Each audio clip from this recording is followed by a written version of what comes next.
নমস্কার দর্শক বন্ধুরা, লিপিস কুকিংয়ে আপনাদের স্বাগত জানাই। আজ হাজির হয়েছি মসুর ডালের বড়া দিয়ে পটলের ডালনার রেসিপি নিয়ে। সাধারণ এই ঘরোয়া রান্নাটি খেতে কিন্তু অসম্ভব ভালো হয়। এভাবে বানিয়ে নিলে মাছ মাংসের প্রয়োজন হবে না, এই এক পদেই খাওয়া হয়ে যাবে, এতটাই টেস্টি হয়। আশা করছি আপনাদের ভীষণ ভালো লাগবে। আমার চ্যানেল এখনও না সাবস্ক্রাইব করা থাকলে চ্যানেলটি সাবস্ক্রাইব করার অনুরোধ রইল। এখানে আমি 8-10টা পটলকে অল্প অল্প খোসা রেখে তুলে নিয়ে এভাবে কেটে ধুয়ে রেখেছি।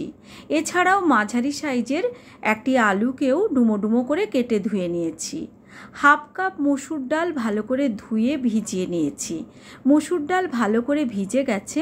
এখন বেটে নেওয়ার জন্য জলটা ভালো করে ছাঁকনিতে দিয়ে ছেঁকে নিয়ে মিক্সির জারে দিয়েছি। 2টি কাঁচা পাকা লঙ্কা দিয়েছি, অল্প পরিমাণ জল দিয়ে বেটে নিয়েছি মসৃণ করে। জলটা কিন্তু বেশি দেয়া যাবে না, তাতে করে ডাল বাটা পাতলা হয়ে যেতে পারে।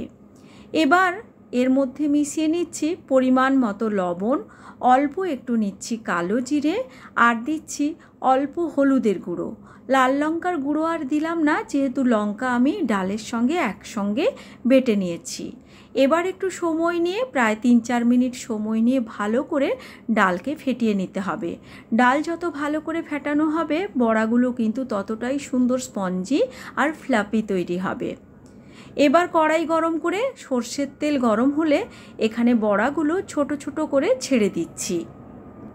চেষ্টা করবেন বড়াগুলো বেশ গোল গোল ছোট ছোট করে ছাড়তে, তাতে করে বড়াগুলো যেমন দেখতেও সুন্দর লাগবে, রান্নার মধ্যে গিয়ে গ্রেভির সমস্ত ফ্লেভার ভালো করে শুষে নিতে পারবে।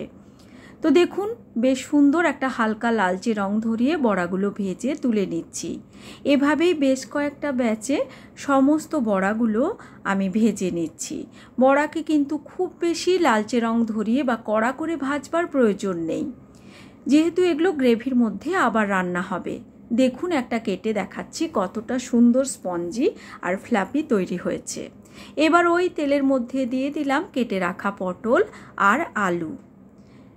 এর সঙ্গেই দিয়ে দিচ্ছি অল্প পরিমাণ হলুদের গুঁড়ো আর পরিমাণ মতো লবণ। প্রথমে নাড়াচাড়া করে লবণ হলুদ ভালো করে মিশিয়ে নেব, আর তারপর বেশ সময় নিয়ে এগুলো সুন্দর করে ভেজে নেব। এখন ঢাকা দিয়ে ভেজে নেব। ঢাকা দিয়ে লো ফ্লেমে পটল আলু হতে দিলাম। এদিকে মিক্সির জারে নিয়েছি 1 থেকে 1.5 ইঞ্চ পরিমাণ আদার টুকরো, নিয়েছি 3টে কাঁচা পাকা লঙ্কা, 1 চামচ গোটা জিরে আর 2টি মাঝারি সাইজের টমেটো কেটে নিয়েছি। অল্প পরিমাণ জল দিয়ে এই সমস্ত কিছুকে মসৃণ করে বেটে নিলাম। এদিকে দেখুন, ঢাকা দিয়ে আলু আর পটল কিন্তু আমার সুন্দর কষানো হয়ে গেছে। আলু আর পটলকে এরকম সুন্দর করে লালচে রং ধরিয়ে ভেজে নিলে রান্নার স্বাদ খুব ভালো হয়। ওই কড়াইতে আমি দিয়ে দিলাম পরিমাণ মতো সর্ষের তেল। তেল গরম হলে হাফ চামচ গোটা জিরে, শুকনো লাল লঙ্কা একটা আর 2টো তেজপাতা ছিঁড়ে দিয়েছি। এখন ফোড়নটাকে ভালো করে ভেজে নেব। জিরেতে সুন্দর লালচে রং ধরলে যোগ করে দিচ্ছি কুচনো পেঁয়াজ। এখানে আমি 2টি মাঝারি সাইজের পেঁয়াজকে কুচিয়ে রেখেছিলাম লম্বা লম্বা পাতলা করে। পেঁয়াজকে মোটামুটি মিনিট 4 ভালো করে এভাবে নাড়াচাড়া করে নেওয়ার পর দেখবেন বেশ সুন্দর পেঁয়াজটা নরম হয়ে গেছে, সুন্দর একটা রং ধরে গেছে। তখন বেটে নেওয়া মশলা যোগ করে দিতে হবে। ভালো করে মশলাকে কিন্তু কষিয়ে নিতে হবে, যাতে করে আদা টমেটোর কাঁচা গন্ধ চলে যায়। মোটামুটি মিনিট 4 আমি এভাবে খুব ভালো করে মশলা কষিয়ে নিয়েছি। এখন এখানে যোগ করে দিচ্ছি হাফ চামচ ধনে গুঁড়ো আর হাফ টেবিল চামচ দিচ্ছি কাশ্মীরি লাল লঙ্কার গুঁড়ো, পরিমাণ মতো লবণ আর 1 চামচ চিনি। আবারও মশলাকে কিন্তু বেশ সময় নিয়ে ভালো করে কষিয়ে নিতে হবে। মশলা যত ভালো করে কষানো হবে রান্নার স্বাদ কিন্তু ততটাই ভালো হবে। মশলা কষাতে কষাতে শুকিয়ে এলে এখানে মিক্সির জার ধুয়ে অল্প পরিমাণ জল যোগ করেছি। আমি কিন্তু মশলাটাকে মোটামুটি 7 থেকে 8 মিনিট সময় নিয়ে বেশ ভালো করে ততক্ষণ কষিয়ে নিচ্ছি, যতক্ষণ না মশলা থেকে বেশ সুন্দরভাবে তেলটা ছেড়ে বেরিয়ে আসছে। দেখতেই পাচ্ছেন আস্তে আস্তে মশলার কালারও কিন্তু বেশ ঘন হয়ে গেছে আর মশলা থেকে সুন্দর তেল ছেড়ে বেরিয়ে এসেছে। এই পর্যায়ে আমি এখানে যোগ করে দিচ্ছি ভেজে রাখা আলু আর পটল। আলু আর পটলগুলো দেওয়ার পর মশলার সঙ্গে প্রথমে ভালো করে নাড়াচাড়া করে মিশিয়ে নিয়ে আরও 2-3 মিনিট কষাতে থাকবো, যাতে করে মশলার সুন্দর ফ্লেভার আলু আর পটলের সঙ্গে ভালো করে মিশে যেতে পারে। পাশের বার্নারে আমি গরম জল করে এখানে গ্রেভির জন্য গরম জল যোগ করে দিলাম।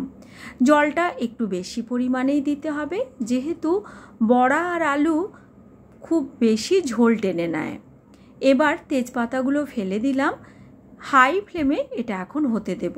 ঝোল ফুটতে শুরু করলে এখন ঢাকা দিয়ে আবার ফ্লেম কমিয়ে রান্না করে নিয়েছি 4-5 মিনিট।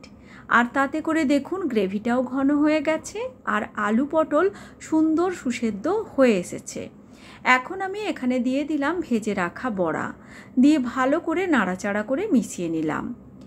এবার আরও একটু সময় রান্না করব, তবে তার আগে দিয়ে দিলাম 3টে চেরা কাঁচা লঙ্কা আর দিচ্ছি অল্প পরিমাণ একটু গরম মশলার গুঁড়ো। ভালো করে সমস্ত কিছু মিশিয়ে নিলাম। এবার কিন্তু ঢাকা দিয়ে একদম লো ফ্লেম করে আরও 4-5 মিনিট রান্না করে নেব, যাতে করে গ্রেভির সুন্দর ফ্লেভার বড়ার মধ্যে ঢুকে যেতে পারে। আর তারপর ফ্লেম অফ করে আরও 4-5 মিনিট দিয়ে নিয়েছিলাম স্ট্যান্ডিং টাইম। আমাদের মসুর ডালের বড়া দিয়ে পটলের ডালনা কিন্তু একদম রেডি সার্ভ করার জন্য।